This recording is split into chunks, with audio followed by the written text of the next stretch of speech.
Welcome back to the Captain's Corner, guys. And today we have another season preview, and it's going to be the Boston Bruins up next in the season preview. So, like we said in previous episodes, we're doing all 32 teams.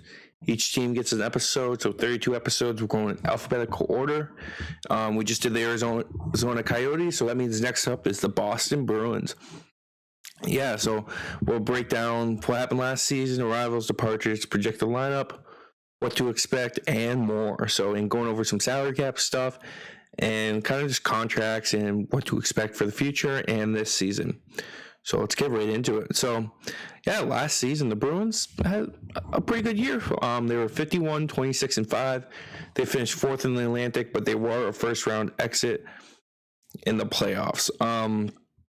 Yeah, they're a team that's aging and their window's closing. And these are guys that they're going to keep riding with and see how if they can get another cup with them. But yeah, last year Brad Marchand, everyone's favorite player, played in 70 games. Finished with 80 points, 32 goals, and 48 assists. He had a very good year. He's always one of those guys that flies under the radar, but puts up great numbers. David Pastrnak played 72 games, 40 goals, 37 assists for a total of 77 points. He finishes a plus 13. Patrice Bergeron, 73 games, 25 goals, 40 assists, 65 points, a plus 26 for the captain, who ended up signing a one-year deal with the team. So we will get into those contracts coming up because there is a lot of free agents. Well, not free agents, but like a lot of expiring contracts, I should say. Taylor Hall played in 81 games. He finished with 61 points, 20 goals, 41 assists. Solid year for his numbers.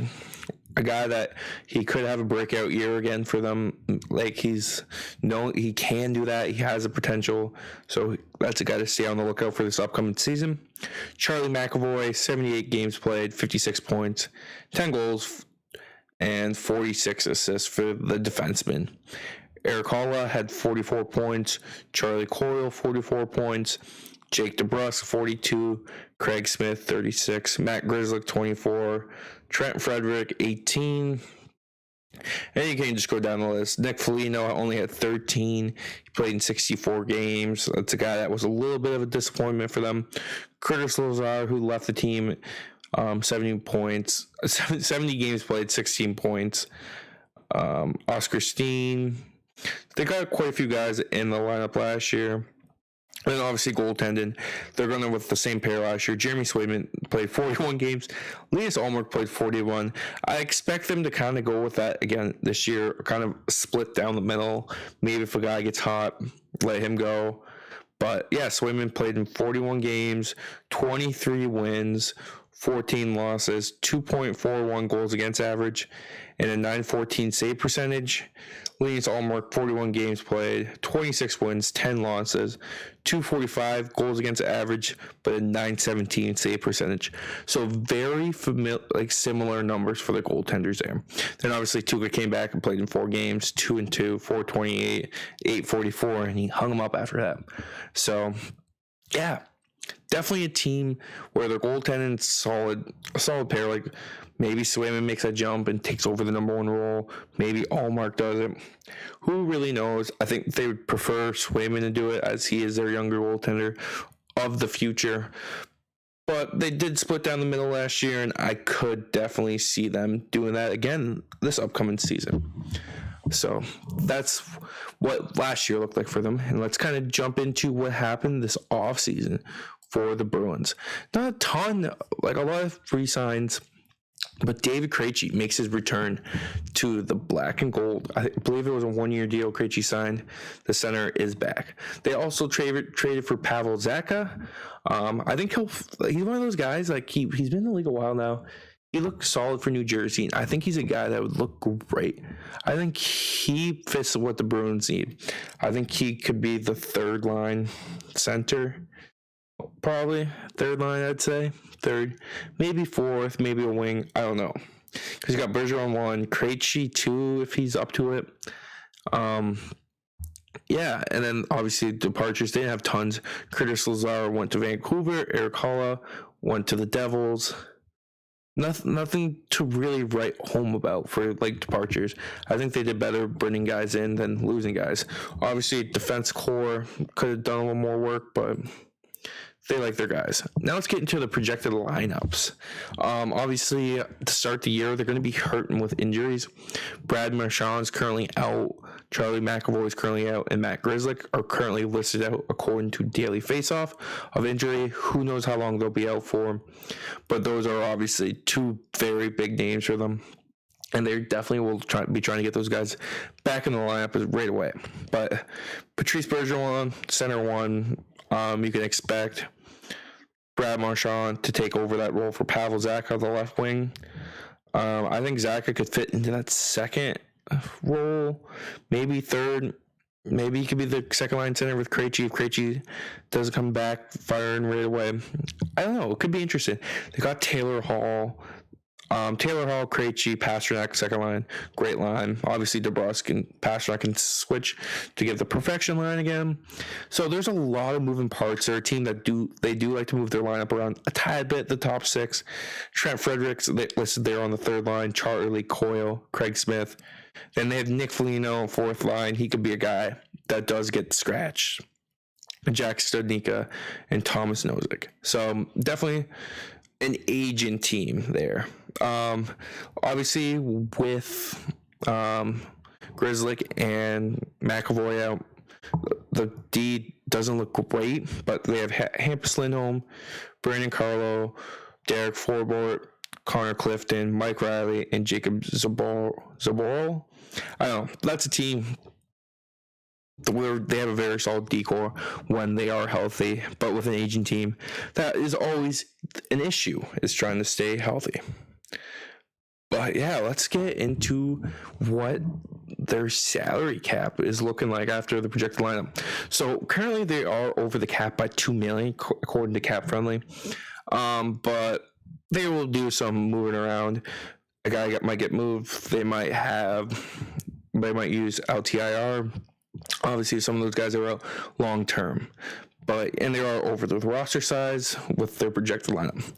But yeah, they got a lot of UFAs looking at their.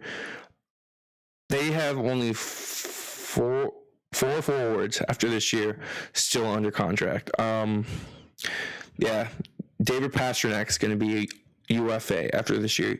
He has 1 year left on a 6.6 deal. He's 26. He will probably get $8 million with how the market's going. Brad Marchand under contract for 3 more years at 6.1. Taylor Hall has 3 more years at $6 million flat. Charlie Coyle 3 years at 5.2. Jake DeBrusk has 2 more years at $4 million. And then this is where we're getting to free agents. Nick Foligno has 1 year left at 3.8.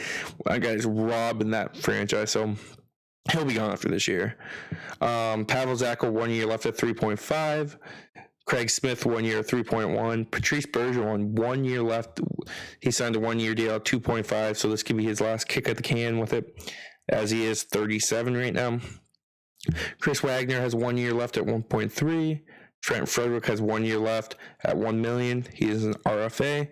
David Krejci signed a 1 year, $1 million deal. And Oscar Steen has 2 years left at $800,000.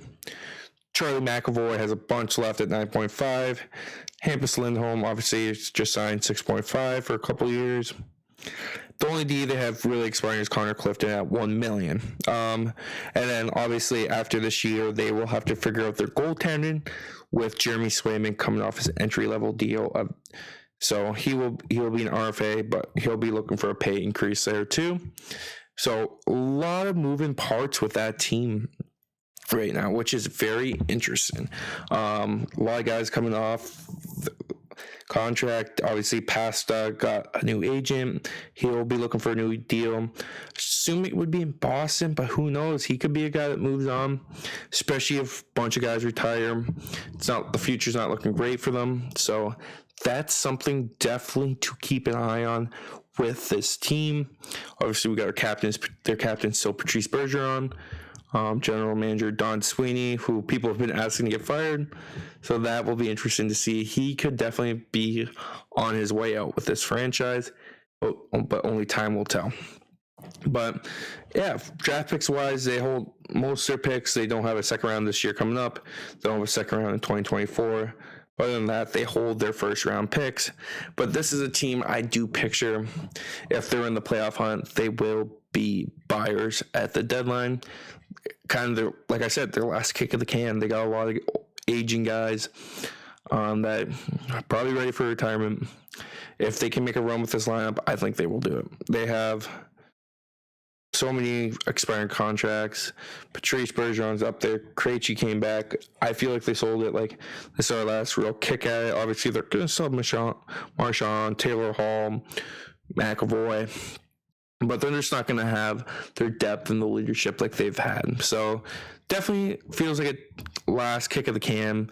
A team that could drop in the rankings too with how they've been doing it in the past. I don't know. It's maybe one of those teams that maybe Ottawa can, if they can't stay healthy, Ottawa can pass them. Maybe the Sabres. I don't know. It will be interesting to see how this season turns out for them. I don't picture them being, even if they're bad sellers at the deadline, I don't picture many of these guys playing outside of Boston. So that will definitely be something to keep an eye on, but I don't picture that happening here. I do think though the Bruins will make the playoffs. I think they'll be on they'll make, just with their veteran experience, they'll make one of the last spots. Maybe Ottawa makes it in. I don't know. It'll definitely be a close race with them and interesting to see. But yeah, that's the Boston Bruins, guys. That's their season preview. Let me know down in the comments what you think they will do this upcoming season.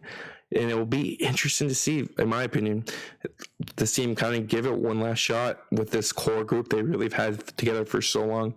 Can the goaltender be good again? Guess we'll find out. But yeah, thanks for tuning along, guys. Be sure to follow us on at the Caps Corner Pod on social media, and be on the lookout for the next season preview. We'll keep rolling them out here and getting us ready for the 2022-2023 season. But thanks for tuning in, guys, and we'll catch you in the next episode. Peace.